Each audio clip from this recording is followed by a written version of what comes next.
नमस्कार। आज देश की तमाम फटाफट खबरों में आपका स्वागत है। प्रबुद्ध नागरिकों के एक समूह ने पश्चिम बंगाल की चुनाव बाद हिंसा को लेकर राष्ट्रपति रामनाथ कोविंद को ज्ञापन सौंपा है।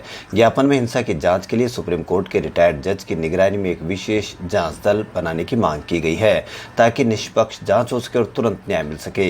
यह भी कहा गया है कि चूंकि पश्चिम बंगाल एक बॉर्डर स्टेट है, इसलिए मामलों को राष्ट्रीय जांच एजेंसी को सौंप दिया जाना चाहिए, ताकि देश की संस्कृति और एकता पर देश विरोधी हमले की छानबीन हो सके। ज्ञापन देने वालों में पूर्व जज, पूर्व IAS IPS अधिकारी, एम्बेसडर और सेना के पूर्व वरिष्ठ अधिकारी शामिल है। भारत में इस समय प्रति माह 8.5 करोड़ से अधिक कोरोना वैक्सीन डोज का उत्पादन किया जा रहा है। केंद्र सरकार की ओर से सोमवार को यह जानकारी केरल हाई कोर्ट में दी गई। जानकारी में बताया गया कि पूरे देश में इस समय एक दिन में औसतन 12 से 13 लाख वैक्सीन पहुंचाई जा रही है। गौरतलब है कि देश में कोरोना वैक्सीन की कमी के मसले पर केंद्र सरकार को विपक्ष की तीखी आलोचना का सामना करना पड़ रहा है। उपलब्ध कराए गए आंकड़ों के अनुसार देश में रोजाना कोरोना वैक्सीन उत्पादन करीब 28.33 लाख और इसका 57% ही लोगों तक पहुंच रहा है।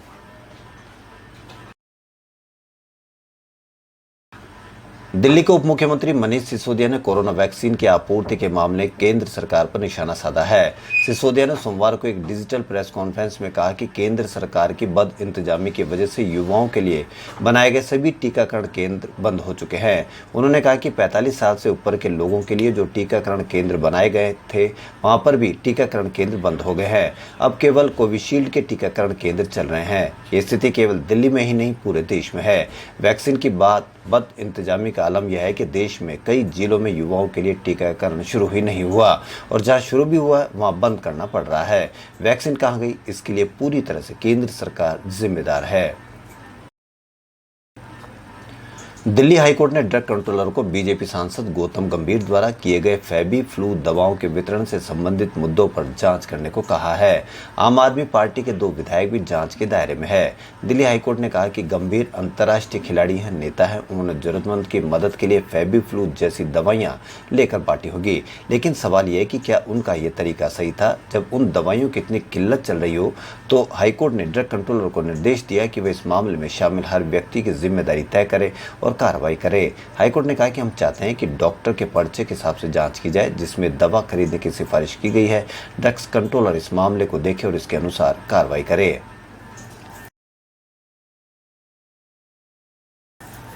लॉकडाउन के दौरान प्रवासी मजदूरों के लिए मुफ्त राशन, यात्रा और दूसरी सुविधाओं को लेकर स्वतः संज्ञान लिए गए मामले पर सुप्रीम कोर्ट में सोमवार को सुनवाई हुई। इस दौरान सुप्रीम कोर्ट ने धीमे पंजीकरण पर चिंता जताई और कहा कि इस मामले में पिछले साल अदालत द्वारा दिए गए डायरेक्शन पर कार्रवाई, जिसके तहत प्रवासी श्रमिकों के पंजीकरण की प्रक्रिया की जानी थी, बहुत धीमी रही है। वह केंद्र और राज्यों को इस पर निर्देश जारी करेगा। सुप्रीम कोर्ट ने समय पर अपना हलफनामा नहीं दाखिल करने पर केंद्र सरकार पर नाराजगी जताई। कोर्ट ने केंद्र से कहा कि आपको सुनवाई से एक दिन पहले अपना हलफनामा दाखिल करने का निर्देश दिया गया था, लेकिन आपने इसे अभी किया है। कोरोना की तीसरी लहर के मद्देनजर दिल्ली सरकार ने ऑक्सीजन का इंतजाम करना शुरू कर दिया है। दिल्ली सरकार ने चीन से 6000 ऑक्सीजन सिलेंडर आयात किए हैं। दिल्ली के मुख्यमंत्री अरविंद केजरीवाल के अनुसार इस पूरे कोरोना काल में बाहर से इस तरह की कोई खेप भारत में नहीं लाई गई है। इसके लिए SCO और फाउंडेशन का धन्यवाद दिया, जिन्होंने दिल्ली को ये डोनेट किया है। देश के लोगों के लिए सब किया और खासतौर से केंद्र सरकार और उससे भी ज़्यादा जो बीजिंग में भारतीय एम्बेसी, उसका धन्यवाद। उन्होंने हमारी बहुत मदद की। उन्होंने कहा कि विदेश मंत्रालय ने हमारी बहुत मदद की। अगर वह मदद नहीं करते तो हम उसको लाभ पाते या नहीं जानते। उनका भी तहे दिल से शुक्रिया अदा करना चाहते हैं। कोविड-19 के खिलाफ चल रहे वैक्सीनेशन ड्राइव में सोमवार को एक नई सुविधा दी गई है। अब 18 साल से 44 साल के लोगों के लिए ऑन साइट रजिस्ट्रेशन की सुविधा उपलब्ध रहेगी। इस आयु वर्ग के लोगों के वैक्सीनेशन के लिए ऑन साइट रजिस्ट्रेशन भी होगा, यानी कि इस वर्ग के लोगों के लिए ऑनलाइन रजिस्ट्रेशन की सुविधा तो रहेगी, अब लोग ऑफलाइन भी वैक्सीनेशन सेंटर पर जाकर रजिस्ट्रेशन करा सकेंगे। यह सुविधा इसलिए शुरू की जा रही है कि जिससे कि टीके की बर्बादी रोकी जा सके, यानी कि अगर ऑनलाइन रजिस्ट्रेशन के जरिए इतने लाभार्थी नहीं पहुंच रहे और वैक्सीन की डोज उपलब्ध है तो सेंटर पर भी रजिस्टर्ड लोगों को वैक्सीन लगाई जाएगी। इस नई व्यवस्था का जिक्र कोविन प्लेटफॉर्म पर किया जा रहा है। फिलहाल नई सुविधा सरकारी वैक्सीनेशन सेंटर्स पर ही होगी।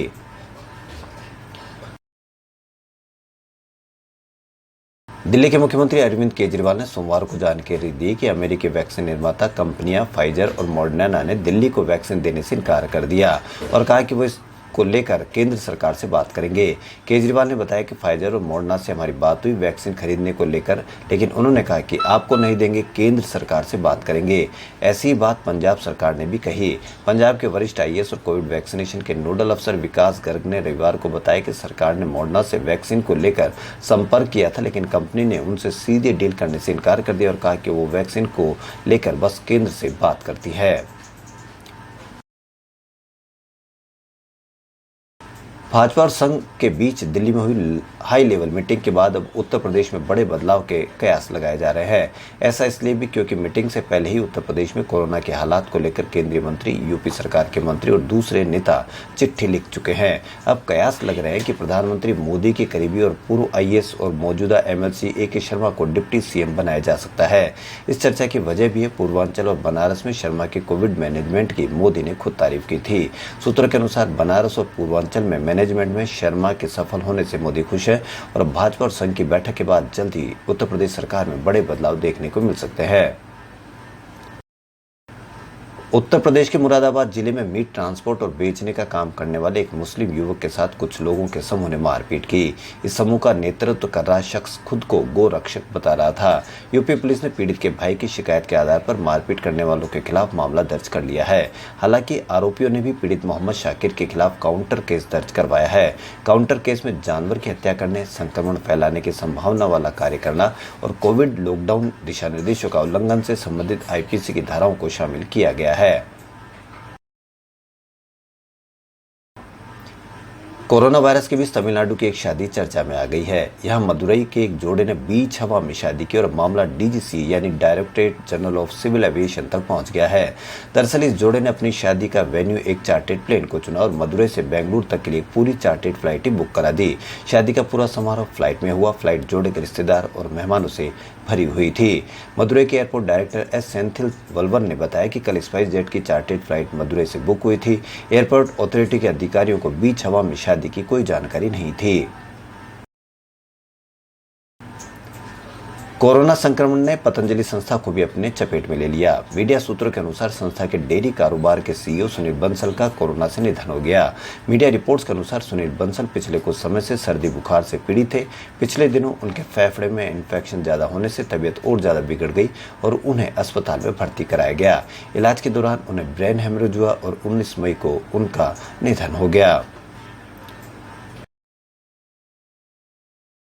बॉलीवुड की मशहूर अभिनेत्री करिश्मा कपूर अपने अभिनय से आज भी जानी जाती है। करिश्मा कपूर 90 के दशक के सबसे फेमस अभिनेत्रियों में से एक है। उन्होंने कई हिट फिल्में दी। आज भी उनकी फैन फॉलोइंग कम नहीं है। सोशल मीडिया पर उनकी फोटो और वीडियो खूब चर्चाओं में रहते हैं। हाल ही में करिश्मा कपूर ने अपने इंस्टाग्राम स्टोरी पर अपने दादा दादी की एक फोटो शेयर की थी। उनके इस पोस्ट को उनके फैंस द्वारा खूब पसंद किया जा रहा है। इसके बाद उन्होंने अपने प्रशंसक द्वारा बनाए गए एक वीडियो शेयर किया जो सोशल मीडिया पर काफी वायरल हो रहा है। खबरों फिलहाल इतना ही। यदि आपको हमारा चैनल पसंद आए तो लाइक, सब्सक्राइब और शेयर अवश्य करें। धन्यवाद।